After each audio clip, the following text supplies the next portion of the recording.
అమరవాణి సంస్కృత సూక్తులు, వాటి అర్థాలు.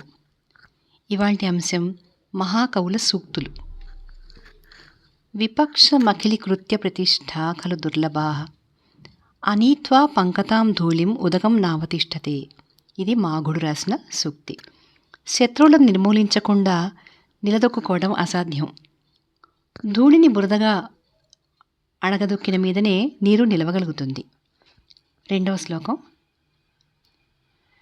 సుఖం హి దుఃఖాన్యనుభూయ శోభతే ఘనాంధకారే శివదీపదర్శనం సుఖాత్తు యో యతి నరో దరిద్రతాం మృతశరీరేణ ధృతస్స జీవతి. శూద్రకుడు రాసిన సూక్తిది.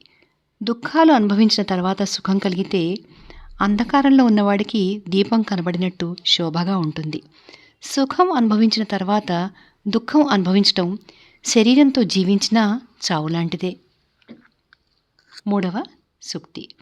ఇది భారవి కవి రాసింది. సహసా విదధీత నక్రియాం అవివేక పరమాపదాం పదం వృణతే హి విమృశ్యకారిణం గుణలుబ్ధ స్వయమేవ సంపద. ఏ పని తొందరపడి చేయరాదు.